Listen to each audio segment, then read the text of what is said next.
Some rivalries feel obligatory. Be it by geography, culture, or history, when it comes to the animus between some cities, there's an undeniable relationship that requires sports fans to hate each other.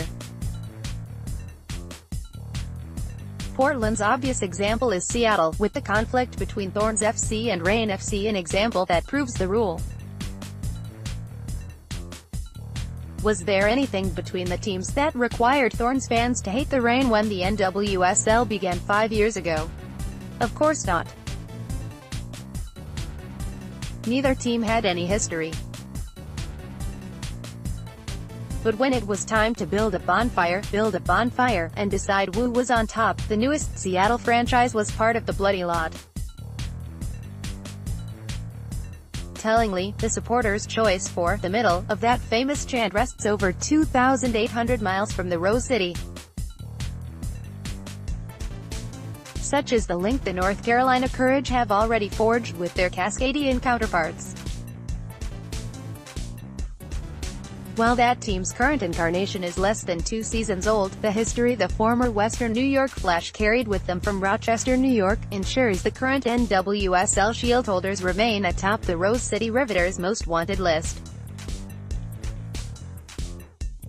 And until some prominent figures fade out of the Courage scene, that antipathy is bound to continue.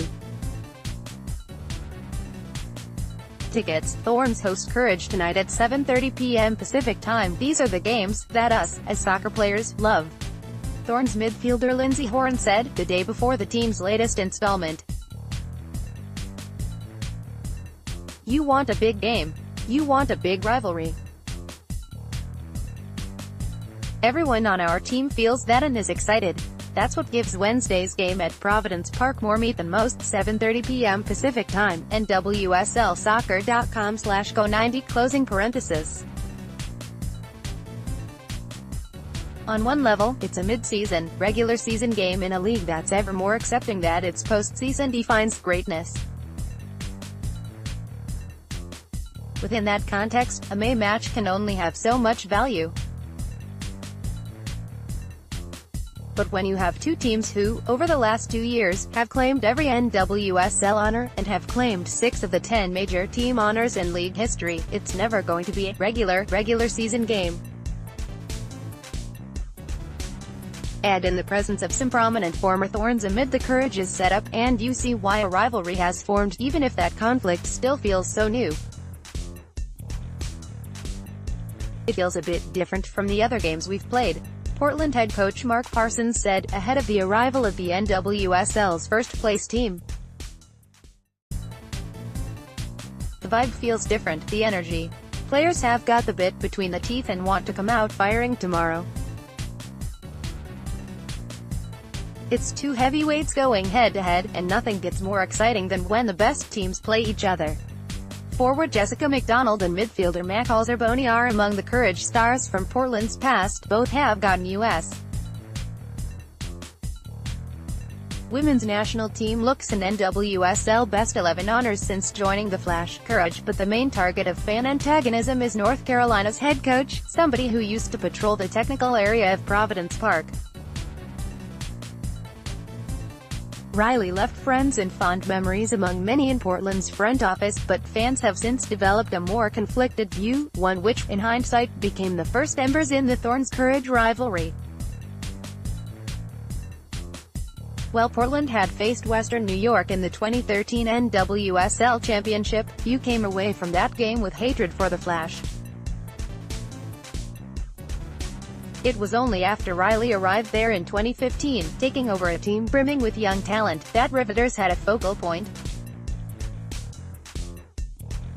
As the man who'd disappointed in Portland forged a surprise contender, with the maturation of future internationals like Samantha Mewes, Abby Dahlkemper, Lynn Williams and Jaylene Hinkle fueling their rise, the Thorns' old boss became a threat to Portland's emerging power.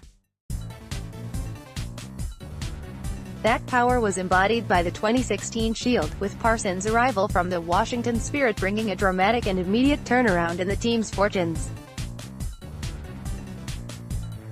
Come the postseason, however, Riley got an element of vindication, perhaps fully cementing his team as Portland's rivals.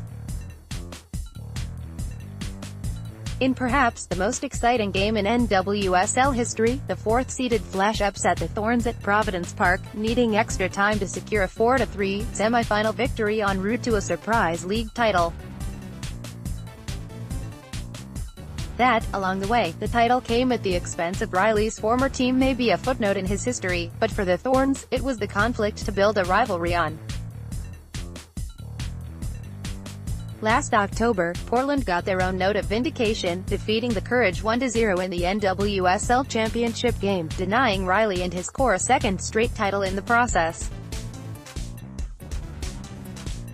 Just like in 2016, the year's best regular season team had been derailed in the postseason, and, just like the year before, that pitfall stoked the embers. It may be only May, and both these teams may be building toward the postseason, but for one spring night in Providence Park, the NWSL could take on a playoff feel.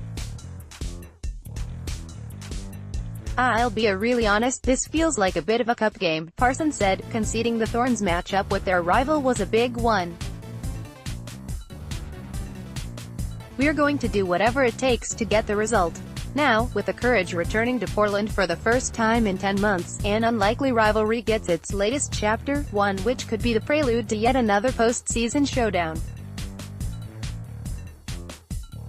What to watch for on Wednesday? Given the history of this matchup, goals shouldn't be on your watch list.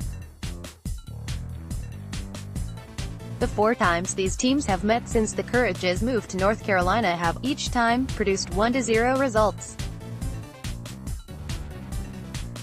The Courage have won both times at home. The Thorns have taken both results in Portland, Oregon on neutral fields. Something you can watch for: international talent. 3 Thorns, Tobin Heath-Poor and Midge Purce were named to the squad of the U.S. upcoming friendlies against China, while Christine Sinclair will head to Canada for a friendly against Germany.